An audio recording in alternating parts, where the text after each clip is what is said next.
24వ అధ్యాయం మత్తయి సువార్త 4వ వచనం చదువుకుందాం.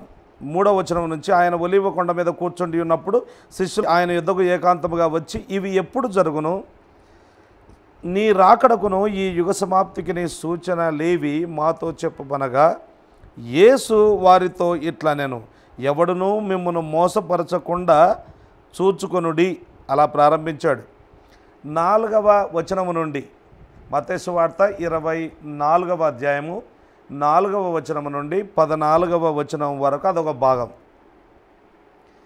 దాన్ని ఏమంటారంటే ఇంగ్లీష్లో the beginning of birth pangs, the beginning of birth pangs లేదా వేదనలకు ప్రారంభము. ఆ మాట మనం చెప్పుకోవచ్చు, వేదనలకు ప్రారంభం.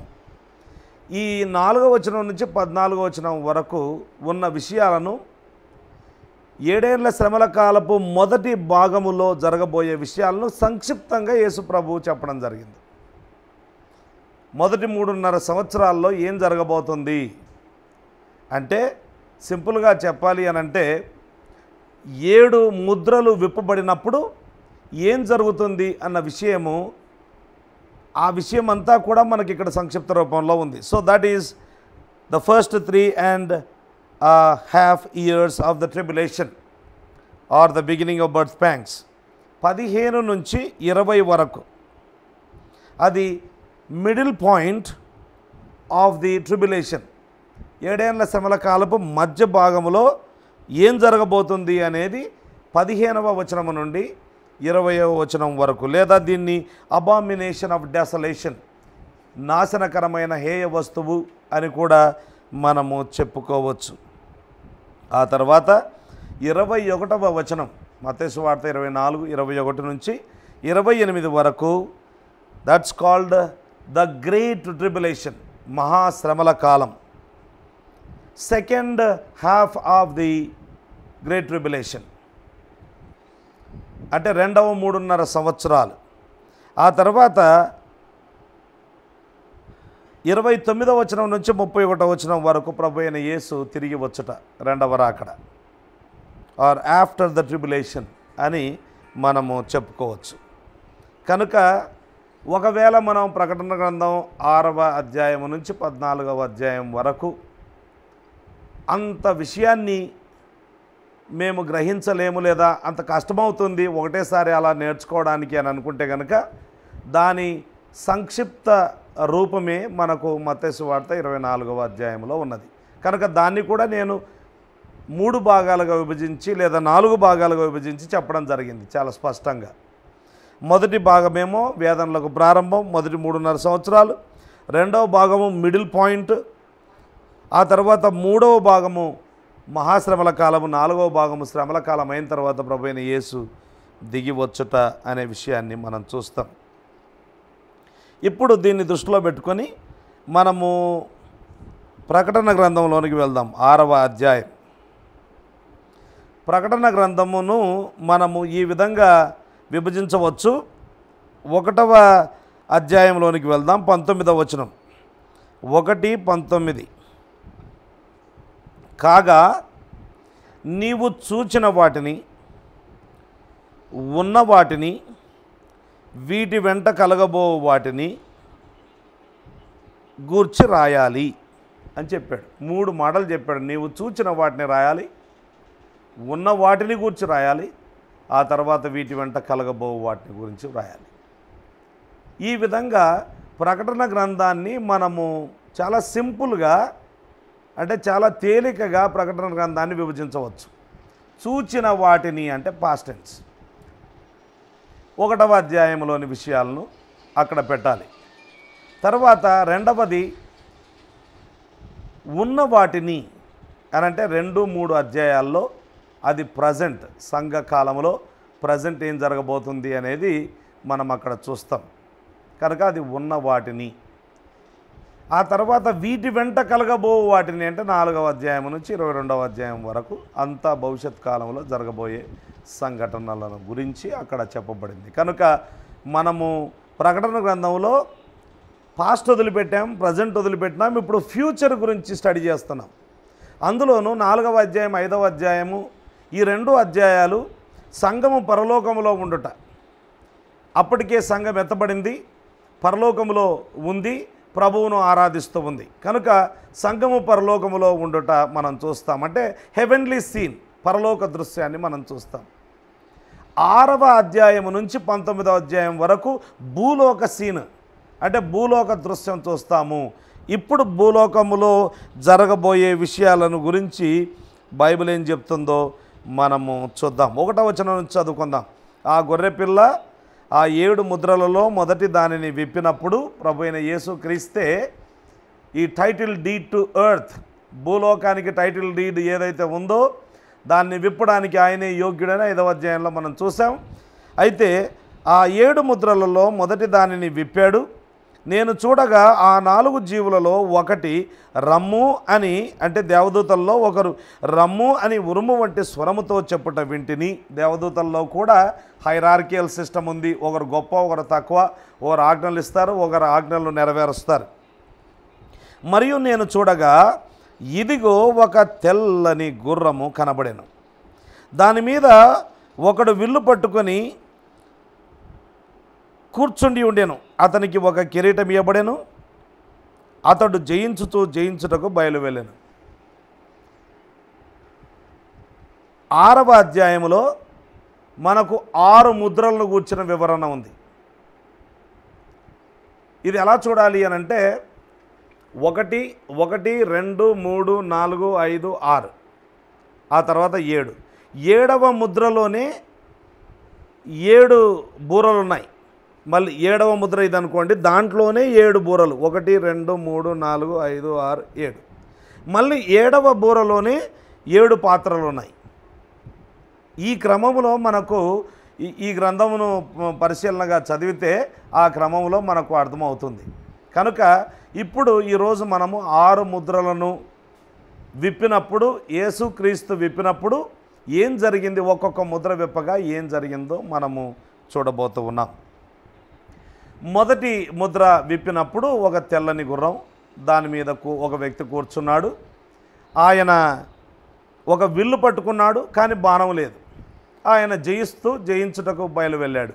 ఆయనకు ఒక కిరీటం ఇవ్వబడింది. ఇది మనం చూస్తాం. దాని అర్థం ఏంటో చెప్తాను. 2వ ముద్రను విప్పినప్పుడు ఒక ఎర్రని గుర్రం కనపడింది. అతడు భూలోకంలో మనుషులను చంపడానికి, సమాధానం లేకుండా చేయడానికి అతనికి అధికారం ఇవ్వబడింది. ఆయన ఒక పెద్ద ఖడ్గం పట్టుకొని ఆయన ముందుకు సాగిపోతూ ఉన్నాడు. అది 2వది. 3వది ముద్ర విప్పినప్పుడు ఒక నల్లని గుర్రం కనపడింది. దాని మీద ఒకడు త్రాసు చేత పట్టుకొని కూర్చొని ఉన్నాడు. దేనారమునకు 1 సేరు గోధుమలు, దేనారమునకు 3 సేర్ల యవలు, నూనెను, ద్రాక్షరసమును పాడు చేయవద్దని ఆ 4 జీవుల మధ్య ఒక స్వరం పలికినట్టు నాకు వినపడెను అని వ్రాయబడింది. అది 3వ ముద్ర. 4వ ముద్రను విప్పినప్పుడు పాండూర వర్ణము గల ఒక గుర్రం కనపడింది. దాని మీద కూర్చున్న వాని పేరు మృత్యు. పాతాళ లోకము వానిని వెంబడించింది. ఖడ్గము వలనను, కరువు వలనను, మరణము వలనను, భూమిలో నుండి క్రూర మృగముల వలనను, భూనివాసులను చంపుటకు భూమి యొక్క 4వ భాగం పైన అధికారము వానికి ఇవ్వబడెను. 1/4 of the world will be destroyed or will be killed, మానవ జాతిలో. ఆ తర్వాత 5వ ముద్రను విప్పినప్పుడు బలిపీఠము క్రింద ఆత్మలు ఉన్నట్టుగా, ఆ ఆత్మలు ప్రార్థన చేస్తూ ఉన్నట్టుగా, మా నిమిత్తము భూనివాసులకు ఓ దేవా ఎంతకాలము నీవు తీర్పు తీర్చకుండా ఉంటావు ఇలాగే అని వారు ప్రార్థన చేస్తూ ఉన్నట్టుగా మనము గమనించడం జరుగుతూ ఉంది.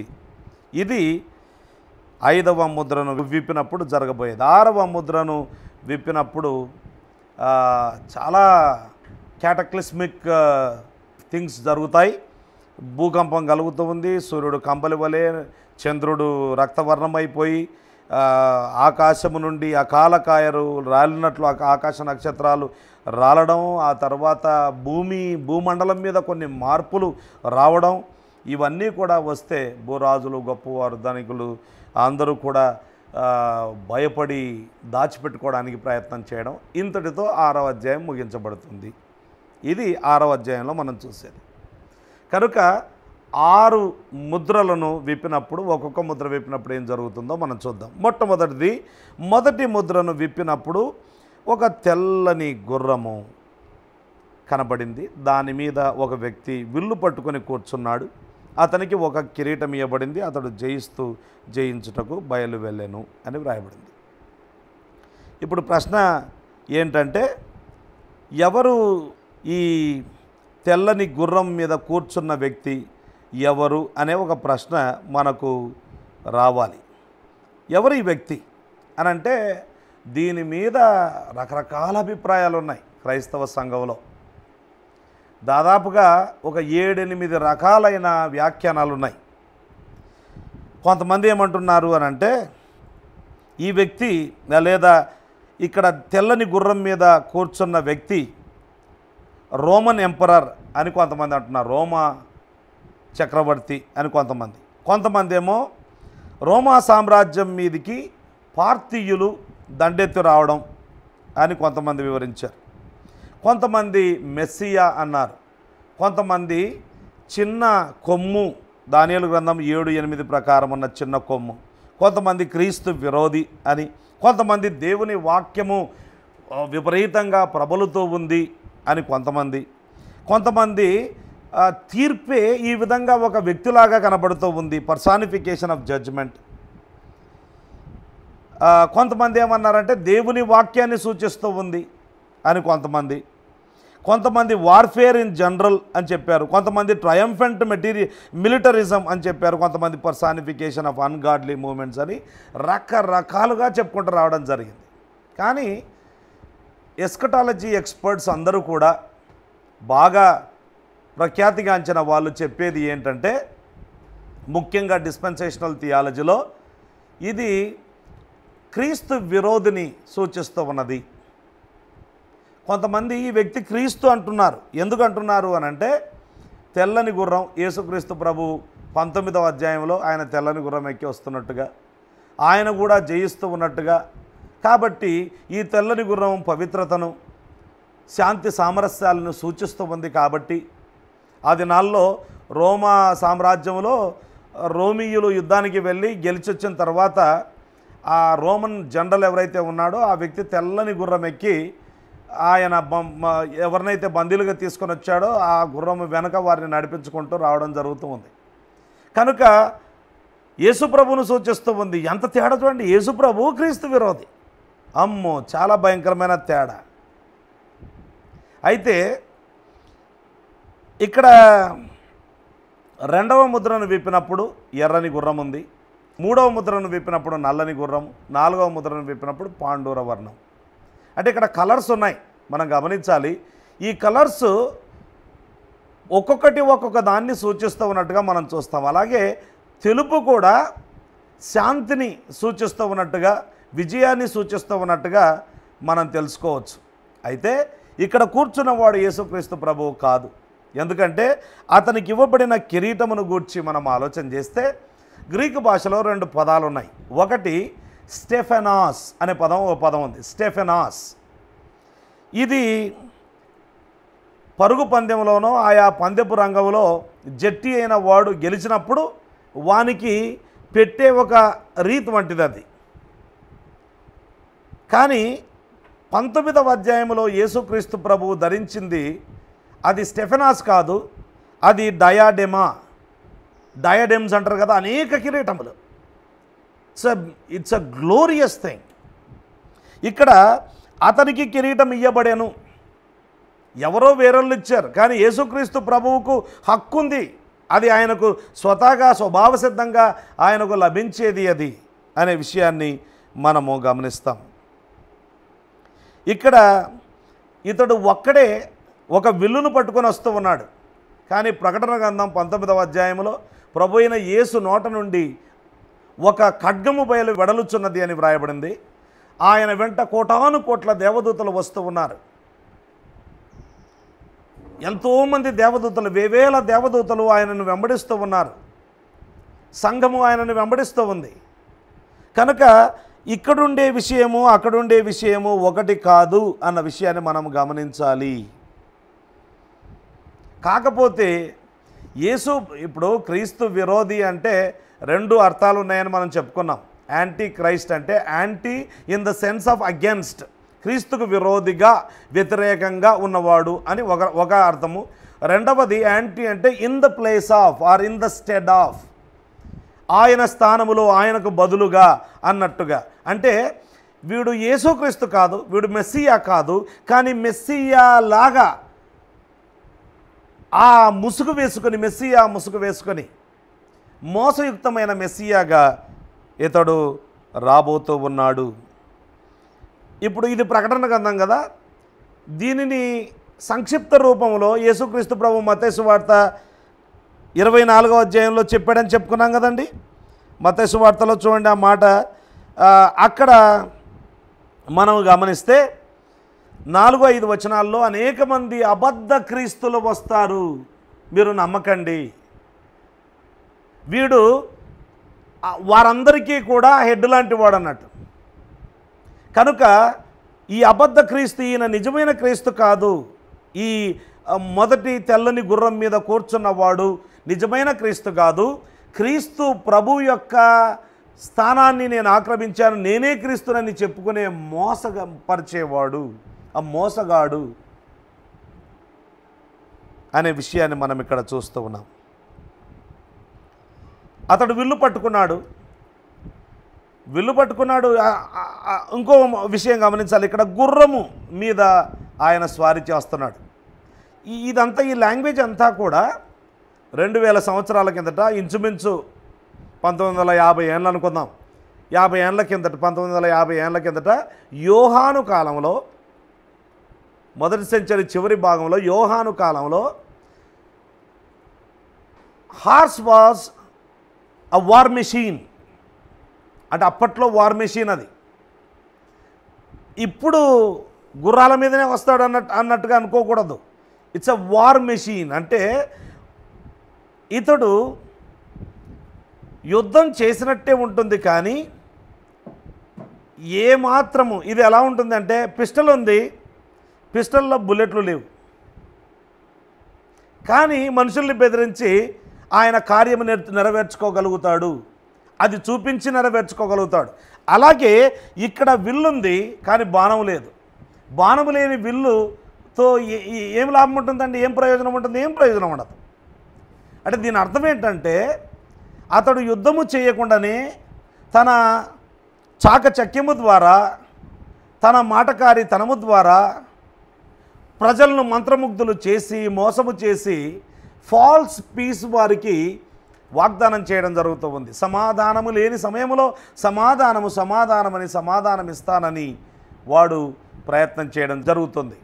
అయితే మనం ఇంతకుముందే చెప్పుకున్నాం, ఈ 7 ఏళ్ల శ్రమల కాలము సంఘం ఎత్తబడిన తర్వాత కొన్ని రోజులకో, కొన్ని వారాలకో, కొన్ని నెలలకో జరుగుతూ ఉంది. సరే, అయితే ఎప్పుడు ప్రారంభించబడుతుందంటే, క్రీస్తు విరోధి ఇశ్రాయేలు ప్రజలతో 7 ఏళ్ల నిబంధన చేసుకున్నప్పుడు, శాంతి ఒప్పందము చేసుకున్నప్పుడు ప్రారంభించబడుతుంది. కనుక వాడు ఈ మిడిల్ ఈస్ట్లో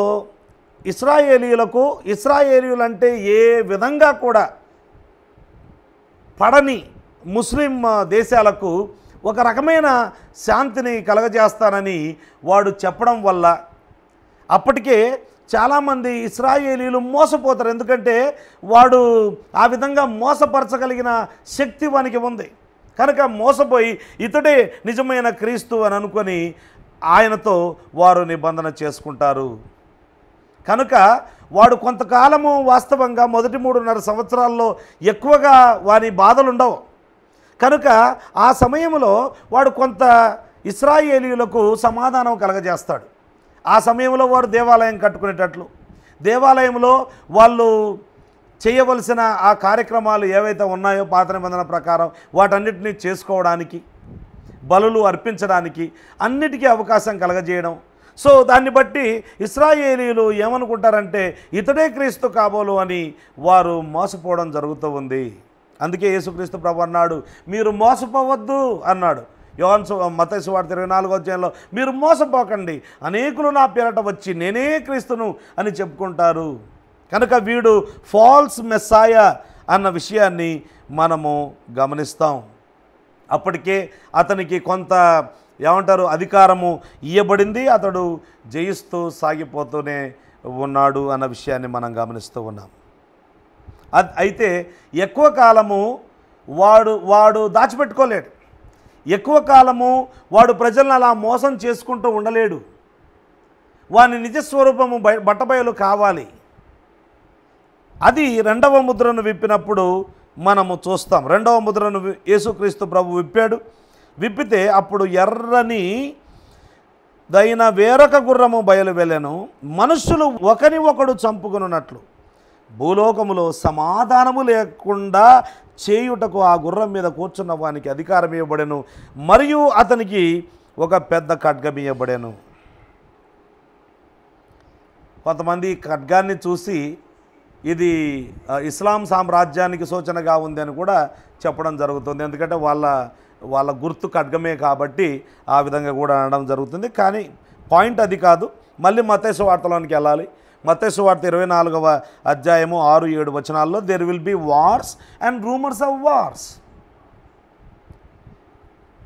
యేసుక్రీస్తు ప్రభు భూలోకానికి రాకమునుపు there will be wars, so many యుద్ధములను గూర్చి, యుద్ధ సమాచారములను గూర్చి మీరు విందురు, కానీ అంతము వెంటనే రాదు. కనుక యుద్ధాలు జరుగుతాయి. మానవుడు పుట్టినది మొదలుకొని యుద్ధాల్లో ఎంతమంది చనిపోయారో అంతకంటే ఎక్కువ మంది మొదటి ప్రపంచ యుద్ధం, రెండవ ప్రపంచ యుద్ధంలో చనిపోవడం జరిగింది. కోట్ల మందిని చంపడం జరిగింది. చాలా భయంకరమైన పరిస్థితి, చాలా అపారమైన నష్టము జరిగింది అన్న విషయాన్ని మనం గమనించాలి. కనుక భూలోకంలో సమాధానం ఉండదు, యుద్ధాలు జరుగుతాయి. ఒకరి మీద ఒకరు యుద్ధాలు చేసుకోవడం జరుగుతుంది. ఈ క్రీస్తు విరోధి యొక్క రంగు కొంతమంది గుర్తుపట్టడం, తిరుగుబాటు చేయడానికి ప్రయత్నం చేయడం, ఆ విధంగా మనుషుల్లో యుద్ధ సమాచారాలు విపరీతంగా ఉండబోతూ ఉన్నాయి అన్న విషయాన్ని మనం ఇక్కడ చూస్తాం. కనుక రెండవ ముద్రలో మనము ఎర్రని గుర్రాన్ని చూస్తాము. అది యుద్ధాలకు సంబంధించిన విషయము అని మనం గమనిస్తూ ఉన్నాము. ఖడ్గము కనపడుతూ ఉంది. ఖడ్గము, ఆ దినాల్లో ఖడ్గం అంటే యుద్ధం ఖడ్గంతోనే చేసేవాళ్ళు కదా. ఇప్పుడంటే రకరకాల వెపన్స్ ఆఫ్ మాస్ డిస్ట్రక్షన్ చాలా వచ్చాయి. అంత మాత్రమే కాదు, ఇప్పుడు ప్రస్తుతం బయలాజికల్ వార్స్ కూడా జరుగుతూ ఉన్నాయి. సో ఎన్నో రకాల, అసలు ఒకానొక రోజున ఎలాంటి పరిస్థితి ఉండబోతుందో ఇప్పటికే మనుషుల దగ్గర, ఆయా దేశాల్లో వాళ్ళ దగ్గర ఉన్న వెపన్స్ ఆఫ్ మాస్ డిస్ట్రక్షన్ ఏవైతే ఉన్నాయో వాటిని భూలోకములోని మనుషులందరినీ అనేకసార్లు చంపేయచ్చట. అంత ఏమంటారు యుద్ధోపకరణాలు వాళ్ళు ప్రపంచమంతా కూడా సిద్ధం చేసుకోవడం. ప్రతిరోజు యుద్ధాలు జరుగుతున్నాయి, లెక్కలేనని యుద్ధాలు జరుగుతూనే ఉన్నాయి. కనుక ఇవి ఇంకా ఎక్కువైపోతాయి. క్రీస్తు విరోధి వాడు రాజ్యము చేస్తూ ఉన్న దినాల్లో ఎక్కువైపోతాయి అనే విషయాన్ని మనం గమనిస్తూ ఉన్నాం. ఆ తర్వాత మూడవ ముద్రను విప్పినప్పుడు యుద్ధం జరిగిన తర్వాత ఏం జరగాలో అదే జరుగుతుంది. ఇక్కడ ఏం జరుగుతుంది యుద్ధం జరిగిన తర్వాత అంటే మనుషులు అపారమైన నష్టాన్ని అనుభవిస్తారు. మనుషులకు భోజనం తినడానికి తిండి కూడా సరిగ్గా ఉండదు, చాలా నష్టపోతారు. ఒక జడ్జట, ఆయన జర్మనీ దేశంలో మొదటి ప్రపంచ యుద్ధం అయిపోతూ ఉన్న దినాల్లో, ఆ దినాల్లోనట జడ్జి గమనించాలి, ఆ జడ్జ్ ఒక్క పూట భోజనాన్ని దొంగతనం చేశాడట. దొంగతనం చేస్తే ఆ దినాల్లో ఆ ఒక్క పూట భోజనం కొరకు ఎంత ప్రయాసపడ్డారో చూడండి. ఆయన 5 అడుగుల 10 అంగుళాలు ఉంటాడట. అంటే 5 feet 10 inches ఉంటాడు, బిగ్ మ్యాన్. కానీ చాలా సన్నబడిపోయాడంట తిండి లేక. యుద్ధాలు జరిగిన తర్వాత నెక్స్ట్ వచ్చేది అపారమైన భోజనానికి సంబంధించిన కొదువ విపరీతంగా ఉంటుంది. చాలా కరువులు వస్తాయి. యేసుక్రీస్తు ప్రభు మత్తయి సువార్త 24:7లో కరువులు భూకంపాలు కలుగుతాయని చెప్పాడు. There will be famines and earthquakes అని చెప్పడం జరిగింది. కనుక యుద్ధం తర్వాత కరువులు వస్తాయి. చాలా బాధాకరమైన విషయాలు ఇప్పుడే ప్రస్తుతం జరుగుతున్న విషయాలను మనం చూస్తే కనుక ప్రపంచవ్యాప్తంగా రోజుకు 25,000 మంది 25,000 మంది రోజుకు అన్నము లేక ఆకలితో చచ్చిపోతున్నారట. ప్రియులారా, మనకు సమృద్ధి అయిన ఆహారం ఉంది. అసలు మనకి ఈ మాటలు నమ్మడానికే వీలు కానటువంటి పరిస్థితి ఉంది. నేను ఇంటర్నెట్లోకి వెళ్ళి వీటన్నిటిని చెక్ చేశాను, ఇవి నిజమా కాదా అని. సంవత్సరానికి 9.7 million people die because of starvation. ఎంత భయంకరమైన పరిస్థితి అంటే 97 లక్షల మంది ప్రపంచవ్యాప్తంగా, ఇంచుమించు 1 కోటి మంది ప్రపంచవ్యాప్తంగా అన్నం లేక ఆకలితో చనిపోతూ ఉన్నారు. అమెరికా దేశంలోనంట వాళ్ళకు తిండి ఎక్కువైపోయి 60% కంటే ఎక్కువ, somewhere around 60 to 65% of the Americans are obese అట. అంటే తిండి ఎక్కువైపోయి లావైపోయినారు అన్నట్టు. అలాగా మనకు అసలు కొన్ని దేశాల్లో అసలు తిండి తింటే దాన్ని ఎట్లా అరిగించుకోవాలా ఆలోచన చేస్తున్నాం మనం. వాస్తవానికి అవునా కాదా? తినాలి, ఎట్లా అరిగించుకోవాలో దాన్ని అరిగించుకోవడానికి ఎన్నెన్నో ఎక్సర్సైజ్ చేస్తున్నాం. మనుషులకు అసలు తిండి లేక అల్లాడిపోతూ ఉన్నారు. రోజుకు మీరు భోజనము మీ ముందు పెట్టుకున్న ప్రతిసారి దేవునికి మీరు ఆ భోజనాన్ని బట్టి హృదయపూర్వకమైన వందనాలు చెల్లించాలి. Every day 25,000 people die because of starvation. చాలా భయంకరమైన పరిస్థితి ప్రపంచవ్యాప్తంగా ఉంది. ఇంకా ఇప్పుడే ఇట్లా ఉంటే అమెరికా దేశంలోనట ఆహారాన్ని ఎక్కువ పాడు చేసే జంతువులు ఏవైనా ఉన్నాయా అని అంటే అవి ఎలకలట. ఎలకలు 700 కోట్ల ఎవ్రీ ఇయర్ 700 కోట్ల నష్టాన్ని కలగజేస్తాయంట అవి భోజనానికి సంబంధించి. ఒక్క అమెరికా దేశంలో కెన్ యూ ఇమాజిన్ 700 crores, 700 కోట్లు. కెన్ యూ ఇమాజిన్ 700 కోట్లు అంటే ఎంత ఘోరమైన పరిస్థితి. అసలు ఆ ఎలకల వల్లనే ఎంతో అపారమైన నష్టం కలిగింది. అవి తినడం వల్ల చాలా నష్టాన్ని కలగజేస్తాయంట. అంటే వాటిలోనే దాదాపుగా 100 వెరైటీ జాతులు ఉన్నాయంట. 100 వెరైటీ జాతులు. They are menace to humankind or mankind. అపారమైన కీడు కలగజేస్తాయి. అసలు ముందే అప్పటికే యుద్ధాలు చేసి చేసి చేసి డబ్బులంతా యుద్ధాలకు ఖర్చు పెట్టి చివరికి ఘోరమైన పరిస్థితిలోనికి రావడం జరిగింది. ఎంత ఘోరమైన పరిస్థితి అంటే దేనారమునకు 1 సేరు గోధుమలు. త్రాసు పట్టుకొని కూర్చున్నాడు దాని మీద ఉన్న వ్యక్తి. త్రాసు పట్టుకొని కూర్చున్నాడు అంటే రేషనింగ్ సిస్టము చాలా, అంటే మీరు ఇంతే తినాలి, లేకపోతే ఇంత ఇస్తే ఇంత దొరుకుతుంది అని ఆ విధంగా ప్రజలకు కొద్దిగానే ప్రజలకు అందజేయడం జరుగుతుంది. 3-4 రోజుల కిందట మన రాష్ట్ర ముఖ్యమంత్రి, తెలంగాణ రాష్ట్ర ముఖ్యమంత్రి గారు ప్రపంచంలో జరుగుతున్న విషయాలను తెలియజేస్తూ ఆయన చెప్పాడు, ఒకానొక రోజున అలాంటి పరిస్థితి మనకు కూడా తలెత్తుతుందేమో, ప్రపంచవ్యాప్తంగా తలెత్తుతుంది అంటున్నారు. కనుక మనల్ని మనం కాపాడుకోవాలి, అన్నము మాత్రం ఖచ్చితంగా ఉండాలి. అందుకే రైతులకు మనము ఫ్రీడమ్ ఇస్తూ ఉన్నాం, రైతుల దగ్గర నుంచి ధాన్యం కొంటూ ఉన్నాం. ఈ సంవత్సరం వచ్చిన ధాన్యాన్ని మనము జాగ్రత్తగా కాపాడుకోవాలి అని ఆ విధంగా చెప్తూ ఉన్నాడు. కనుక మనం గమనించాలి, అసలు ఇప్పుడే పరిస్థితులు అంటే ఇవన్నీ ఏంటి, ప్రీకర్సర్స్ ఇవన్నీ కూడా. అంటే అక్కడ 7 ఏళ్ల శ్రమల కాలంలో జరగబోయే విషయాలు ఇప్పుడే మన కళ్ళెదుటనే జరుగుతున్నాయి. అంటే ప్రభువు చాలా దగ్గరగా ఉన్నాడు, సమీపంగా ఉన్నాడు అని దీన్ని బట్టైనా మనకు అర్థం కావాలి. ప్రపంచవ్యాప్తంగా అమెరికా దేశంలో ప్రపంచానికి ఇవ్వడానికి ఉన్న ఆహార నిల్వలు చాలా గణనీయంగా తగ్గిపోతున్నాయంట, చాలా గణనీయంగా తగ్గిపోతూ ఉన్నాయి. కనుక ప్రియమైన వారలారా, పరిస్థితులు చాలా దారుణమైపోతూ ఉన్నాయి అన్న విషయాన్ని మనము మరవకూడదు.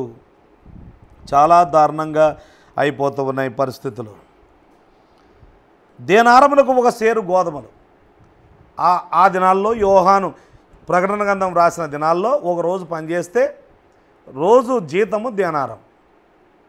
మనకు మత్తయి సువార్తలో కూడా ఆ స్టోరీ ఉంది. రోజంతా పనిచేస్తే 1 దేనారం ఇవ్వడం. కనుక రోజు అంతా పనిచేస్తే దేనారం. ఆ దేనారము ద్వారా ఒక వ్యక్తి గోధుమలు, ఆ దేశంలో గోధుమలు ప్రధానమైన పంట. మనకి ఎట్లా బియ్యం ఎట్లా ప్రధానమైన పంటనో వాళ్ళకు గోధుమలు ప్రధానమైన పంట. కాబట్టి గోధుమలు ఒక సేరు వస్తాయట. ఆ సేరు ఎంతమందికి అయితే అంటే ఒక వ్యక్తికి ఒక రోజుకు సరిపోయినంత. మరి ఆయన భార్యకి ఎట్లా, ఒకవేళ 2-3 పిల్లలు ఉంటే వాళ్ళకెట్లా? కనుక ఏం చేస్తారంటే మనము గోధుమలు తినే పరిస్థితి మనకు లేదు. కాబట్టి దానికంటే ఇన్ఫీరియర్ క్వాలిటీ ఉన్న ఎవలు అవి 3 సేర్లు వస్తాయి. కనీసము మనము కలో గంజో చేసుకొని దాన్ని తాగి బ్రతుకుదాము, అందరం బ్రతకాలి కదా, నేను ఒకరిని తింటే బాగుండదు అని ఆ విధంగా చెప్పడం జరుగుతూ ఉంది. ఒకానొక రోజునన్నట భవిష్యత్ దినాల్లో పరిస్థితులు చాలా దారుణం కాబోతూ ఉన్నాయి. ఎంత దారుణం కాబోతూ ఉన్నాయంటే ఆహారము కొంతమందికి ఇప్పుడు ఆ తర్వాత మళ్ళీ ఒక మాట ఉంది చూడండి, నూనెను ద్రాక్షారసమును పాడు చేయవద్దు అని అంటున్నారు. వీళ్ళెవరు? నూనె ద్రాక్షారసము లగ్జరీ ఐటమ్స్ అట అవి. అంటే ఉన్నవాళ్ళు. ఇప్పుడు లేనివాడు, పేదవాడు, మిడిల్ క్లాస్ వాడు ఏం చేయాలి? రోజంతా పని చేస్తే వాళ్ళ కుటుంబాన్ని పోషించుకోవాలంటే కడుపు నిండా తినడానికి కూడా సరిపోదు, ఇంకా కొంచెం తక్కువ అవుతుంది. అది కూడా ఇన్ఫీరియర్ క్వాలిటీ ఉన్న ఎవలు తినాలి. ఆ ఎవలు తింటే ఏదో ఆనాటికి రోజు పని చేస్తే రెక్కాడితే కానీ డొక్కాడని పరిస్థితి అన్నట్టు. ఒకవైపు అలాగా మనుషులు బాధపడుతూ ఉంటే ఇంకోవైపు లగ్జూరియస్గా ధనికులు బాగా తింటూ ఉన్నారు.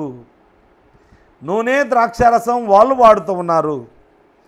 వీళ్లకు రోజు కూలి చేసుకునే వారికి నూనె కొనుక్కునే అవకాశం, డబ్బులు ఎక్కడున్నాయి నూనె కొనుక్కోవడానికి, ద్రాక్షారసం కొనుక్కోవడానికి? కనుక there is no such thing. అంటే క్లీన్ వాటర్ కూడా దొరకడం కష్టము అన్న పరిస్థితుల్లో ఆ 7 ఏళ్ల శ్రమల కాలం ప్రారంభం మొదటి 3.5 సంవత్సరాలు ఉంటుంది. నేను ఇంతకుముందే ఒక పుస్తకంలో చదివాను. ఆ పుస్తకంలో 1929 ఆ మధ్య కాలంలోనట, ఆ దినాల్లో అది జర్మనీ దేశమే, కానీ అది నాజీలు రాకముందు ఉన్న జర్మనీ దేశం కనుక అప్పుడు ఉన్న ఆ రాజులు చేసిన తప్పును బట్టి ఎంత నష్టం కలిగిందంటే హైపర్ ఇన్ఫ్లేషన్ అయిందంట. విపరీతంగా ఇన్ఫ్లేషన్ అయిపోయి ఎంత పరిస్థితి వచ్చిందంటే ఒక కప్పు కాఫీ 5,000 మార్క్స్, అంటే మన భాషలో చెప్పుకోవాలంటే 5,000 రూపాయలు ఒక కప్పు కాఫీ. ఒక స్టూడెంట్ ఏం చేశాడంటే 2 కప్పులు తాగాడట. 2 కప్పులు తాగితే 10,000 వేయాలి కదా, 17,000 వేసారట దాంట్లో. అదేంటి 17,000 ఎట్లా వేసారు అంటే క్షణము మారిపోతాయంట రేట్లు, క్షణం. చాలా భయంకరం. అసలు అట్లాంటిది ఉంటుందా? నేను చాలా ఆశ్చర్యపడ్డాను అది. ఆ తర్వాత ఈ మధ్య కాలంలోనే కొన్ని ఆఫ్రికన్ కంట్రీస్లో ఎంత భయంకరమైన పరిస్థితి ఏర్పడిందంటే 3 ట్రిలియన్ డబ్బులు ఇవ్వాలంట, దట్ ఈజ్ ఈక్వల్ టు $1. ఏంటిది? అంటే ఎక్కడి నుంచి తీసుకురావాలైతే డబ్బు? అంటే మనుషులు ఎలాగైపోతారంటే సింపుల్గా ఇప్పుడు మనం ఈ వచనాల్లో చూసిన దాన్ని బట్టి చూస్తే ఏంటంటే one day middle class people will disappear. There won't be any middle class people. They will become either poor or rich people. So poor and rich మధ్యలో విపరీతమైన గ్యాప్ ఏర్పడబోతూ ఉంది. లేనివాడు తినడానికి లేక చచ్చిపోతాడు. భయంకరమైన పరిస్థితులు. కనుక ఈ యుద్ధాలు జరిగిన తర్వాత వచ్చే వాతావరణం ఏంటంటే కరువులు వచ్చేస్తాయి, చాలా భయంకరమైన కరువులు. అందుచేత ఫుడ్ విల్ బి రేషన్డ్. ఎంత తినాలి ఏంటి అనేది మనము సంపాదించిన దాన్ని బట్టి ఉంటుంది. రోజంతా పనిచేస్తే కేవలము ఒక కుటుంబాన్ని లో క్వాలిటీ ఫుడ్ ఇచ్చి ఒక కుటుంబాన్ని పోషించుకోగలిగిన పరిస్థితి వస్తుంది. చాలా భయంకరం. 4వ ముద్రను విప్పినప్పుడు పాండూర వర్ణము గల ఒక గుర్రము కనబడెను. దాని మీద కూర్చున్న వాని పేరు మృత్యువు. ఏమైపోద్దండి? కరువులు వస్తే ఏమైపోతుంది? నెక్స్ట్ యుద్ధాల వల్ల చాలా పారమైన నష్టం, కరువులు వచ్చేసాయి. మనుషులు ఇంకా బాగా కృషించిపోతారు. వాళ్ళ దేహంలో ఉండే కొవ్వంతా కరిగిపోతుంది, కన్నంతా కరిగిపోతూ ఉంది, వీక్ అయిపోతారు. చివరికి మరణం పాలైపోతారు. చివరికి మరణం పాలైపోతారు. పరిస్థితులు ఎక్కడ పడితే అక్కడ పాండూర వర్ణం అని అంటే శవము ఏ కలర్లో ఉంటుందో ఆ టైప్ అన్నట్టు. శవాలు గుట్టలు గుట్టలుగా పడిపోతాయి. ఎంత అంటే 1/4 of the population will die. ఇప్పుడు మన ప్రపంచంలో ఉన్న జనాభాను దృష్టిలో పెట్టుకొని 1/4 ఎంత అవుతుంది అని ఆలోచన చేసుకోండి. ఒకవేళ యేసుప్రభు ఇప్పుడే వస్తే మనం ఎత్తబడితే నెక్స్ట్ 7 ఏళ్ల శ్రమల కాలం ప్రారంభించబడితే కెన్ యూ ఇమాజిన్ ఫుడ్ లేక అనారోగ్యముతో ఆయా సమస్యలతో ఆయా రకాలైన రోగాలతో కరువులు కాటకాలు భయంకరమైన పరిస్థితులు అంటే వార్స్ జరగడం వల్ల అందులోనూ ఇప్పుడు జరుగుతూ ఉన్నట్టుగా ఈ కరోనా వైరస్ ఎవడో బయటికి తీసాడంటారు, మరి ఎంతవరకు నిజమో. ఇలాంటి వార్స్ జరిగితే మనుషులు తట్టుకోలేక బలము లేని వారందరూ కూడా చనిపోవడం జరుగుతూ ఉంది. ఎక్కడ పడితే అక్కడ గుట్టలు గుట్టలు శవాలు పడిపోతాయి. ఖడ్గము వలనను కరువు వలనను మరణము వలనను భూమిలో నుండి క్రూర మృగముల వలనను భూనివాసులను చంపుటకు భూమి యొక్క 4వ భాగం పైన అధికారము వానికి ఇవ్వబడెను. ఇక్కడ క్రూర మృగములు అనే దాని గురించి ప్రస్తావిస్తూ డేవిడ్ జెరమయా గారు చెప్పడం ఏంటంటే మనిషికి బద్ధ శత్రువు ఎలక అని రాశాడు ఆయన. ఎలకల గురించి రాయడం జరిగింది. కనుక ఈ క్రూర మృగము ఏవేవో ఏమంటారు లెపర్డ్స్ రావడమో లేకపోతే సింహాలు పులులు ఎలుగుబంట్లు అలా రావడం కాదు. అవి కూడా ఒకవేళ మనుషులు తక్కువైపోతే అవి కూడా రోడ్ల మీదకి వస్తాయి. అలాంటి పరిస్థితి రాబోతుంది. కానీ ప్రధానంగా ఇలాంటి పరిస్థితుల్లో మనిషికి బద్ధ శత్రువు ఎంత కాపాడుకోవడానికి ప్రయత్నం చేస్తే ఒక్క అమెరికాలోనే సంవత్సరానికి 700 కోట్లు నష్టం చేస్తూ ఉన్నాయి ఈ ఎలకలు. ఇంకా మనకెంత కలగ చేయాలో మనం గమనించాలి. ఈ ఎలకల ద్వారా యూరోపియన్ కంట్రీస్లో బ్యూబానిక్ డిసీజ్ రావడం వల్ల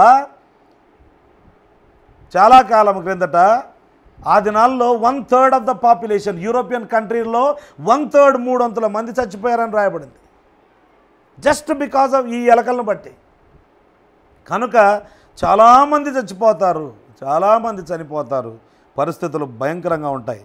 ఆ తర్వాత ఆయన 5వ ముద్రను విప్పాడు. విప్పితే దేవుని వాక్యము నిమిత్తము తామిచ్చిన సాక్ష్యము నిమిత్తము వధింపబడిన వారి ఆత్మలను బలిపీఠము క్రింద చూచితిని. వారు ప్రార్థన చేస్తూ ఉన్నారు. వీళ్ళు ఎవరు అనంటే 7 ఏళ్ల శ్రమల కాలంలో యేసుప్రభువును నమ్ముకొని ఆయన కొరకు తమ ప్రాణాలు కోల్పోయిన వారు నాదా సత్యస్వరూపి పరిశుద్ధుడా ఎందాక తీర్పు తీర్చకయు మా నిమిత్తము భూనివాసులకు ప్రతిదండన చేయకయు ఉందువని బిగ్గరగా కేకలు వేసిరి. తెల్లని వస్త్రము వారిలో ప్రతి వానికి ఇవ్వబడెను. మరియు వారి వలనే చంపబడబో వారి సహదాసుల యొక్కయు సహోదరుల యొక్కయు లెక్క పూర్తి వరకు ఇంకా కొంచెము కాలము విశ్రమింపవలనని వారితో చెప్పబడెను. చాలా భయంకరమైన పరిస్థితి. ఇదేంటంటే యేసుక్రీస్తు ప్రభువును నమ్ముకున్న వాళ్ళ మీద ప్రపంచవ్యాప్తంగా జస్ట్ నువ్వు పవిత్రంగా బ్రతికితే లోకానికి ఇష్టం లేదట. ఏదో విధంగా మనల్ని హింస పెట్టడం అనేది జరుగుతుంది. అందుకే సద్భక్తితో బ్రతుకను ఉద్దేశించి వారందరూ హింస పొందుదురు అని అపోస్తలుడైన పౌలు ఆ దినాల్లోనే చెప్పాడు. బైబిల్ కాలంలోనే, కొత్త నిబంధన కాలంలోనే. ఇప్పుడు కూడానంట అమెరికాలో క్రైస్తవులకు పరిస్థితి బాగుంది అనుకుంటారా మీరు? మంచిగా నమ్మకంగా బ్రతికే క్రైస్తవులకు అసలు స్థానం లేదు. వాళ్ళ మీద ఎంతో దాడి జరుగుతుంది. మనలాగా పర్సిక్యూషన్ అలాంటిది జరగట్లేదు, కానీ చాలా దాడి జరుగుతూ ఉంది. ప్రపంచ దేశాల్లో క్రైస్తవుల మీద ఎంతో దాడి జరుగుతూ ఉంది. నిన్న దినాన్ని నేను చెప్పాను, మళ్ళీ జ్ఞాపకం చేస్తాను. ప్రతి 3 లేదా 4 నిమిషాలకు ఒక క్రైస్తవుని చంపుతున్నారు. సంవత్సరానికి ఒక లెక్క ప్రకారం 1,00,000 మందిని, మరో లెక్క ప్రకారం 1,50,000 మందిని, అంటే రోజుకు 350 చొప్పున from 350 to 450 people are being killed for the sake of Christ. ఇంకా ఆ దినాల్లో సంఘం ఎత్తబడిన తర్వాత ఇంకా మహోగ్రతతో ఆ దినాల్లో వారి చుట్టూ ఉండే ప్రజలు, క్రీస్తు విరోధి యొక్క ప్రజలు యేసు ప్రభునందు విశ్వాసం ఉంచిన వారిని 7 ఏళ్ల శ్రమల కాలంలో అనేక మందిని చంపుతారు. అసలు ఈ ప్రకటన గ్రంథం చదువుతూ ఉంటే చావే కనబడినట్టుగా ఉంటుంది. ఎక్కువగా చంపబడుతుంది, అసలు ఏ మానవుడు మిగలడా అన్నట్టుగా మనకు ఆ స్టోరీ అలా మొత్తం అంతా చదువుకుంటూ వెళ్తే అధ్యాయం వెంబడి అధ్యాయం అలాగే కనబడుతుంది.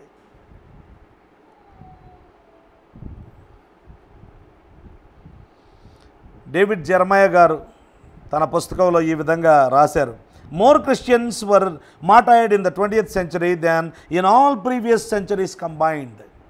19 శతాబ్దాలు ఎంతమందిని చంపేశారో అంతకంటే ఎక్కువగా ఈ 20వ శతాబ్దంలో 21వ శతాబ్దంలో చంపేశారట క్రైస్తవులను. It is illegal to be a Christian in North Korea and some 50,000 Christians have been sent to labour camps there. నార్త్ కొరియాలో క్రైస్తవుడుగా ఉన్నావు అని అంటే అది ఇల్లీగల్, చట్టబద్ధం, అది చట్ట విరుద్ధం, చట్ట వ్యతిరేకమైన చర్య అది. కనుక దాదాపుగా 50,000 మంది క్రైస్తవులను లేబర్ క్యాంప్స్కి పంపిస్తున్నారట. వాళ్ళకట దోసెడు మాత్రమే మొక్కజొన్నలు దోసెడు ఇస్తారట, ఇలాగ రోజుకు అంతే. అవి కూడా పురుగు పట్టినవి ఇస్తారట, పుచ్చిపోయినవి ఇస్తారట. వాటినే వాళ్ళు కడుక్కొని క్లీన్ చేసుకొని వండుకొని దాన్ని తినాల, మళ్ళీ పనులు చేయాలా. ఆ శరీరానికి తగినంత శక్తి ఉండదు, కానీ పనులు విపరీతంగా చేయాలి. అలా కృషించి రకరకాల రోగాలు వచ్చి, టీబీ వచ్చి అలాగా చనిపోతారట. 50,000 పీపుల్ నార్త్ కొరియాలో కిమ్ అనే దుర్మార్గుడు 50,000 పీపుల్ను ప్రస్తుతం భయంకరంగా హింసిస్తూ ఉన్నాడు. Christians are persecuted in more than 65 of the world's 193 countries. 193 దేశాలు ఉంటే అందులో 65 దేశాల్లో క్రైస్తవులు హింసించబడుతూ ఉన్నారట. In Nigeria, nearly 300 churches were destroyed and 612 Christians were killed in 2013 alone. 2013వ లెక్క ప్రకారము 300 సంఘాలను చర్చెస్ను డిస్ట్రాయ్ చేయడం, 612 మంది క్రైస్తవులను నైజీరియా, ఒక చిన్న నైజీరియాలోనే చంపేశారు. Since 2010, the treatment of the Christians has rapidly worsened in Iran. The regime monitors church service అట. అంటే మనం చర్చ్ సర్వీస్లో ఏం చేస్తున్నామో వాళ్ళు మానిటర్ చేస్తారు. Bans Farsi language services and arrest converts. ఎవరైనా యేసుప్రభుని నమ్ముకుంటే వాళ్ళను అరెస్ట్ చేస్తూ ఉన్నారు ఇరాన్లో. In India, anti-conversion laws have been adopted in 5 states, and these laws are frequently used as a pretext to disrupt church services and harass Christians. Pastors are frequently beaten or killed, church buildings are destroyed, and converts are forced to flee their homes. ఇండియాలో ప్రపంచంలో క్రైస్తవులను హింసిస్తున్న అత్యంత అంటే విపరీతంగా హింసిస్తున్న దేశాల్లో 10వ దేశం, మొదటి దేశం నార్త్ కొరియా అయితే 10వ దేశం India. More than 1 million of the 1.5 million Christians in Iraq have fled the country since the fall of Saddam Hussein due to increasing persecution. In August 2013, 38 churches were burnt down and 23 others were damaged in an upsurge in violence against Coptic churches in Egypt. So, ఇలా చెప్పుకుంటూ పోతే చాలా ఉన్నాయండి. ఇప్పుడే ఇంత జరిగితే ఇంకా క్రీస్తు విరోధి పాలించే దినాల్లో క్రైస్తవుల పరిస్థితి ఆ దినాల్లో అంటే విడవబడిన వాళ్ళు కొంతమంది నమ్ముకుంటారు, కొంతమంది కాదు, కోటాను మంది నమ్ముకుంటే అందులో హింసించబడి చంపబడేవారు ఉన్నారు. వారి ఆత్మలు ప్రార్థన చేస్తూ ఉన్నాయి, దేవా నాదా సత్యస్వరూపి పరిశుద్ధుడా, మా నిమిత్తం భూనివాసులకు ఇంకా ఎందాక తీర్పు తీర్చకుండా ఉంటావు అని వాళ్ళు చెబితే ఇంకా కొంతకాలము ఉంది, మీ సహదాసులు చనిపోవలసిన పరిస్థితి ఉంది, ఆ తర్వాత నేను మీకు తీర్పు తీరుస్తానని దేవుడు చెప్పడం జరిగింది. ఆ తర్వాత 6వ ముద్రను విప్పినప్పుడు చాలా భయంకరమైన పరిస్థితులు జరుగుతాయి అన్న విషయాన్ని మనం గమనిస్తూ ఉన్నాం. 6th సీల్ ఎలా ఉంటుంది అంటే, God will send a tremendous planet-sized earthquake that will rock the whole world. The darkening of the sun and the reddening of the moon and the falling of the stars to earth appear from the context to be consequences of this sixth seal judgment. A less likely possibility is that they will be unrelated phenomena. So భయంకరమైన పరిస్థితి ఆ దినాల్లో ఉండబోతూ ఉంది. చాలా ఘోరమైన పరిస్థితులు జరుగుతాయి. అలా జరిగితే ప్రజలు దాన్ని కాస్మిక్ సైన్స్ జరగడం వల్ల మనుషులకు భయమేస్తుంది. భయమేసి వాళ్ళు ఏం చేస్తారో చూడండి. ఆ మాటలు చదువుకొని మనము ముగించుకుందాం. 12వ వచనం నుంచి మనము చదివితే, ఆయన 6వ ముద్రను విప్పినప్పుడు నేను చూడగా పెద్ద భూకంపము కలిగెను. సూర్యుడు కంబలి వలె నలుపాయను, చంద్రబింబమంతయు రక్తవర్ణమాయన, పెద్ద గాలి చేత ఊగులాడు అంజూరపు చెట్టు నుండి ఆ కాలపు కాయలు రాలినట్టు ఆకాశ నక్షత్రములు భూమి మీద రాలెను. ప్రతిదాన్ని వివరించడానికి మనకు సమయం లేదు. మరియు ఆకాశ మండలము చుట్టబడిన గ్రంథం వలెనై తొలగిపోయిన ప్రతి కొండయు ప్రతి ద్వీపమును వాటి వాటి స్థానములు తప్పాను అనింది. అంటే పరిస్థితులు ఎలాంటి చేంజెస్ రాబోతూ ఉన్నాయి ఊహించుకోండి. అసలు ఇది ఊరికి ఇట్లా వింటే, ఇట్లా చదువుతుంటేనే భయం వేస్తుంది. భూరాజులను, ఘనులను, సహస్రాధిపతులను, ధనికులను. మనం ఏమనుకుంటామంటే ధనికులకు ఏం జరగలేదు కదా. ఆ కరువు వచ్చినప్పుడు ప్రజలు ఆకలితో అలమటించి చచ్చిపోతారు. కానీ ధనికులేమో నూనె, ద్రాక్షరసము పాడు చేయవద్దు అని అంటూ ఉన్నారు. వాళ్ళకున్న దాన్ని బాగా ఎంజాయ్ చేసుకుంటూ ఉన్నారు. దేవుడు వాళ్ళని శిక్షించడం లేదా అంటే 6వ ముద్రలో శిక్షిస్తూ ఉన్నాడు. దేవుడు ఎవరిని వదిలిపెట్టడం ఉండదు.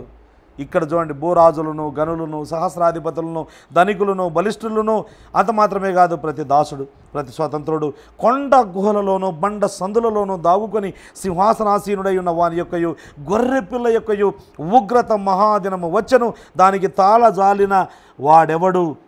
మీరు మా మీద పడి ఆయన సన్నిధికి నీ గొర్రెపిల్ల ఉగ్రతకును మమ్మను మరుగు చేయుడి అని పర్వతములతోనూ బండలతోనూ చెప్పుచున్నారని రాయబడి. This will be the reaction. This will be the reaction. ప్రియమైన వారలారా, దేవుని మహా ఉగ్రత దినము అది.